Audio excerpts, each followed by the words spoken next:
You can tell Nigel Tufnell that I don't care what he says. D minor is not the saddest of all keys. E flat minor is.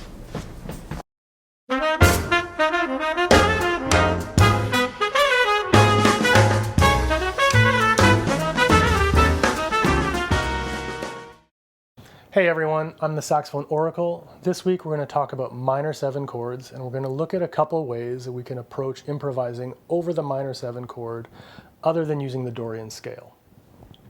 In jazz education, there's a lot of talk about what we call chord-scale relationships. So it's really a simple concept. You have a chord that you need to improvise over, so what is the related scale? What scale should we play to sound good on that chord? So if it's a major chord, we would play the Ionian scale or the major passing tone scale. If it's a dominant chord, we'd play the Mixolydian scale or the Mixolydian passing tone scale. An altered chord, the altered scale. And a minor 7 chord, the Dorian scale, etc. This makes sense for a lot of reasons.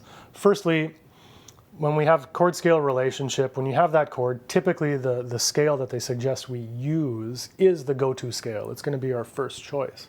But also, it's a great way of codifying the information so that the learner can easily digest it. And it's a practical approach. So it gives a concrete guideline of how to approach improvising over a certain chord, right? This scale goes to this chord. However, as the expression goes, there's more than one way to skin a cat. So what I'm going to show you today are 2 approaches we can use over a minor 7 chord that aren't the Dorian scale. And when I started figuring this out and applying it, it really made a big difference to my playing. And I think that if you learn to hear these things and learn how to apply them, then it's going to open a whole world of colors that you can add when you're improvising and making music. 2 approaches. The first is something called tonicization, so tonicizing the minor 7 chord. And so that's going to give us a different scale choice than perhaps the Dorian scale. The second one is we're going to determine what the true function is of the minor 7 chord. How is it functioning? And then maybe we have a different scale choice or a better scale choice that we can use when we're improvising rather than the Dorian scale. Tonicizing the minor 7 chord. Okay, first of all, what is tonicization? It's a fancy theoretical term, but basically in music we have the tonic chord. It's our 1 chord, it's our home base.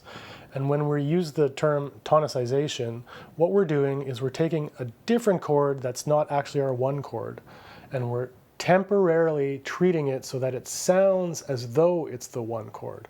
Okay, so this chord functions as something else, but temporarily we're making it sound as if it's our home base. How do we tonicize a chord? It's really pretty simple. So if we have the chord, we're going to draw on stuff from its dominant chord, okay? Not the dominant chord of the key, but its dominant chord. So if we're in the key of C, for example, the dominant is G. G7 is the 5 chord. Now let's look at the 2 chord, D minor 7. So if we want to make that tonicized, if we want to make it sound temporarily as the 1 chord, we're going to play something that comes from A7, because A7 is the 5 of D minor. So we might go D minor, dip into something from A7 back to D minor, and then go on our merry way, G7 to C major. That's it. The way that I like to demonstrate tonicization is by using a fragment of the introductory melody of the song Bebop. So not the style of music Bebop, but the actual song Bebop by Dizzy Gillespie. I think Dizzy wrote it. And the way it works, this is in minor, and the minor chord is actually the 1 chord, and it goes 1, 5, 1, 5, 1, 5.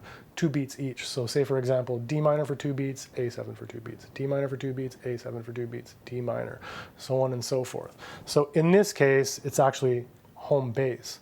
But if we were to play this line over a minor 7 chord elsewhere, it's going to sound really cool because we're making it sound as if that's temporarily the home base. I'm sure many of you are already familiar with this line, but here's how it goes. It's part of the introduction from the tune Bebop.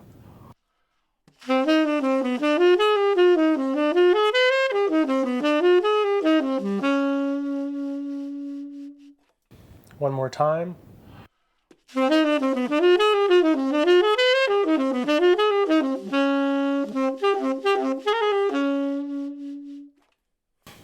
Now, to hear tonicization applied, what I've done is I got a backing track of this funk kind of groove with a minor 7 chord. So it's not a tonic minor, but it's a minor 7.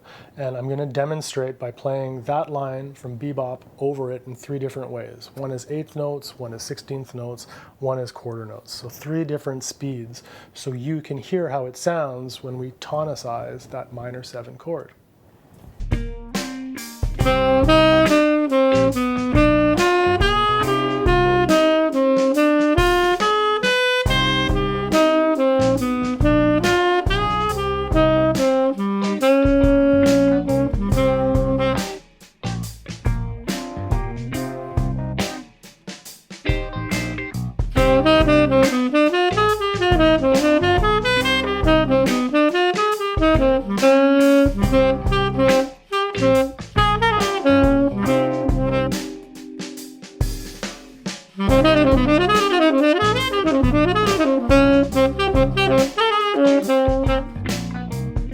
Now I want to demonstrate how this can be applied functionally with a 2-5-1, for example.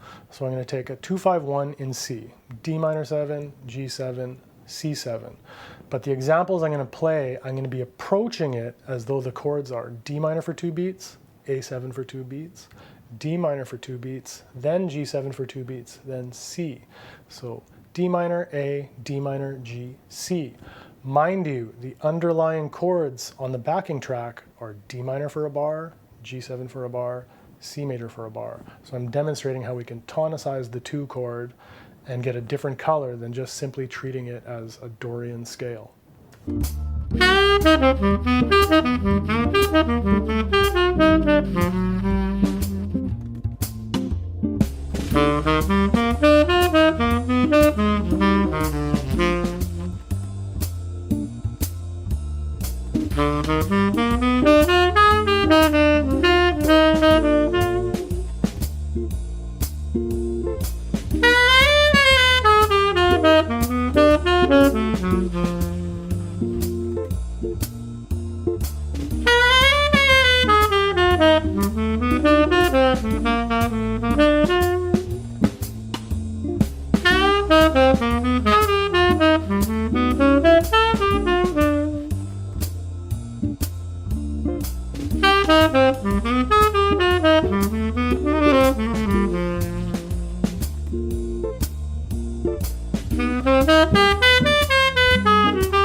Hopefully you hear that, and hopefully you can see what's kind of going on there. So instead of taking the notes of Dorian, D, E, F, G, A, B, C natural, we're now borrowing from the harmonic minor, because the harmonic minor is related to the 5 chords. So D, E, F, G, A, B flat, C sharp to D. So the C sharp being the 3rd of the A7 chord, right? It's as simple as that. So we have a new option. Instead of playing Dorian minor, we can draw on A7 using the D harmonic minor scale. Now I want to demonstrate the second approach. So the scale, or how we're going to treat this minor 7 chord, is going to be determined by what the function is. Okay, so a minor chord, when it's a tonic or a home bass, it's typically a minor 6 chord or a minor major 7. But a minor 7 chord is typically a predominant or a subdominant, you might call it. So in the case of the 2-5-1, right, we have 2 minor 7, which prepares us for the 5-7, G7 to 1. The thing is, in music, sometimes the minor 7 chord does function as a tonic. And the perfect example of this is in a minor blues, like Mr. PC or a song like that. Let's quickly analyze a minor blues in the key of D minor. So we have D minor 7 for 4 bars, then we go G minor 7 for 2 bars, back to D minor 7, then we go to B flat 7, the flat 6 dominant, A7, the dominant chord, to D minor 7, right? We're not using D minor 6 or D minor major 7, but we're using a D minor 7 chord. So it's really functioning as a tonic, even though it's a minor 7 chord, not really a tonic chord. Because of this, yes, the Dorian scale is your go-to scale.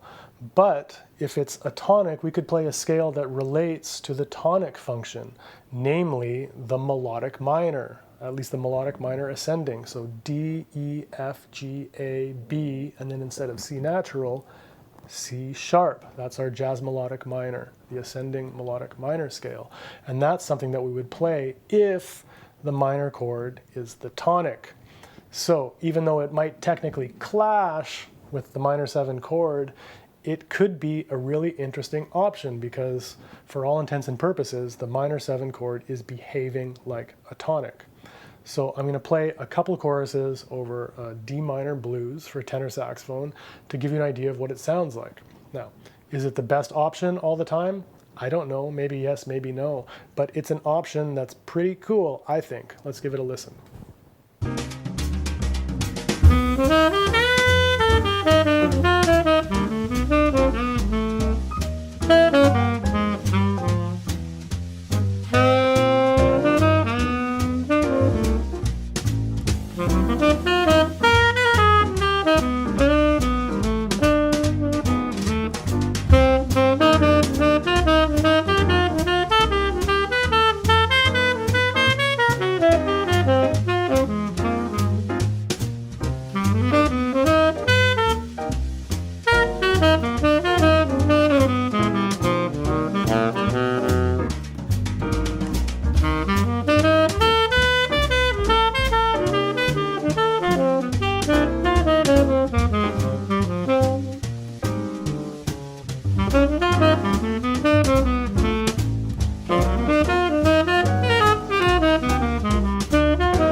There you have it. I'll let you decide. As always, I'm going to put up the written examples on the website, www.thesaxophoneoracle, so you can download the PAF, analyze it yourself, see what you think. I'm the Saxophone Oracle. Today we were talking about different ways to approach the minor 7 other than by simply playing the Dorian scale. I hope you found it interesting. I hope you found it useful and helpful. Please remember, like, share, and subscribe if you can. It would mean the world to me. I love to hear from you, so drop a comment, shoot me an email. As always, thank you so much for continuing to watch. I wish you a great week. Happy practicing. Bye-bye for now. See you next Tuesday.